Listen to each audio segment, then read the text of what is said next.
கெனோலாஸ் கிச்சன்லேருந்து beauty tip நச்சுன்னு நறுக்குன்னு. பச்சை பயிறு வச்சு தாங்க இந்த பியூட்டி டிப்பு. இந்த பருப்பு ரொம்ப குளுமையானது. நம்ம யூஸ்வலாக சமையலுக்கு யூஸ் பண்ணி சாப்பிடுவோம். பட் இந்த பருப்பை வச்சு ஒரு பியூட்டி டிப் நிமிஷமாக நீங்கள் ரெடி பண்ணிடலாம். ரொம்ப அழகாகிடுவீங்க. இப்போ பாருங்கள், இந்த பச்சை பருப்பை நம்ம மிக்சி ஜாரில் போட்டு வேறு எதுவுமே சேர்க்க வேணாங்க. பாதி பேக்கெட் நான் இப்போ சேர்த்து நல்லா நைஸாக அரைச்சி எடுத்துகிட்டு வந்துட போகிறேன். நம்ம மிக்சி ஜாரில் இதை நல்லா நைஸாக அரைச்சிக்கலாம். இப்போ பாருங்கள், அரைச்சி எடுத்துகிட்டு வந்துட்டேன். எவ்வளோ ஃபைனாக இருக்குது பாருங்கள் அந்த பவுடர். இந்த பவுடரை நல்லா ஒரு ஏர்டைட் கண்டெய்னரில் நல்லா ஸ்டோர் பண்ணி வச்சுக்கோங்க. இப்போ இதை எப்படி யூஸ் பண்ணலான்றது நான் சொல்கிறேன்.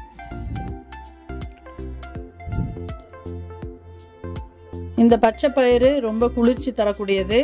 நாம் எல்லா சமையல்லையும் யூஸ் பண்ணி செய்கிறோம், சாப்பிடுவோம். ஆனால் இந்த மாதிரி ஒரு பியூட்டி டிப்பை யாருமே ட்ரை பண்ணியிருக்க மாட்டீங்க. நீங்கள் இதை ட்ரை பண்ணி பாருங்கள். உங்கள் டாட்டர்ஸ் கூட விதின் 3 to 4 டேஸில் பார்த்து பொறாமப்படுவாங்க. இன்னும் அம்மா ரொம்ப அழகாக இருக்காங்க அப்படின்னு. எப்போவுமே நம்ம ஃபேஸ் ரொம்ப அழகாக இருக்கணுங்க. ரொம்ப ஸ்மைலிங்காக நல்லா இருக்கணும் பார்க்க. இது நம்ம ஆர்டிஃபிஷியலாக மேக்கப் பண்ணி பண்ணுறத விட இந்த மாதிரி நேச்சுரலாக ஒரு பியூட்டியை நம்ம உண்டாக்கணுன்னா பார்க்குறவங்களுக்கு ரொம்ப நல்லா இருக்கும். ஒரு பாசிட்டிவ் வைபை நாம் ஸ்ப்ரெட் பண்ணுவோம். ஸோ அதனால் இந்த டிப்பை நீங்கள் ட்ரை பண்ணி அழகாகுங்க பார்ப்போம். விதின் 3 to 4 டேஸ்லேயே உங்களுக்கு ரிசல்ட் நல்லா தெரியுங்க.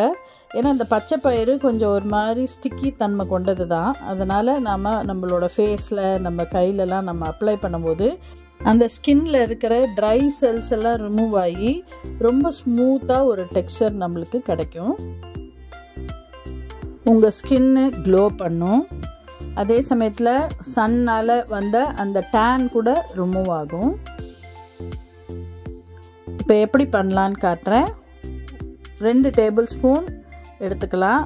அது ஃபேஸுக்கும் 2 கைக்கும் தடவறதுக்கு சரியாக இருக்கும். கொஞ்சமாக வாட்டர் சேர்த்து, ரொம்ப லிக்விடாக வேணாம், கொஞ்சம் திக்காகவே இதை நீங்கள் கலந்துக்கலாம். ஸோ தட் உங்கள் ஃபேஸ்லேயும் கையிலையும் நல்லா ஈவனாக நீங்கள் அப்ளை பண்ண முடியும்.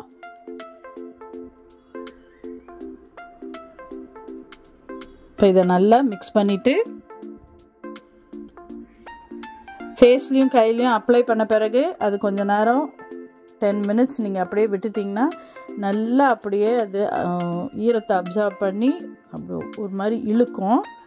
ட்ரை ஆன பிறகு நீங்கள் போய் குளிக்கலாம். இப்போ பாருங்கள், என்னோடய கையிலையும் நான் இந்த மாதிரி தான் அப்ளை பண்ணுவேன். இப்போ இந்த கை பாருங்கள், முன்னால் நிறைய சுருக்கம் தெரிஞ்சுது எனக்கு. நான் ஃபோட்டோ எடுக்கல, ஏன்னா எனக்கு தெரியாது இந்த மாதிரி இந்த ரிசல்ட் நல்லா வரும்னு. ஸோ நான் இப்போ கண்டினியூஸாக ஒரு 1 month-ஆக அப்ளை பண்ணிட்டு வரேன். ரொம்ப நல்லா இருக்குது. ஸோ இதே மாதிரி நீங்கள் ஃபேஸுக்கும் அப்ளை பண்ணி 10 நிமிஷம் நல்லா ட்ரை ஆன பிறகு அப்புறம் வாஷ் பண்ணிக்கோங்க. ரொம்ப அழகாயிருவீங்க பாருங்கள். லைக் பண்ணுங்கள், ஷேர் பண்ணுங்கள், சப்ஸ்கிரைப் பண்ணுங்கள்.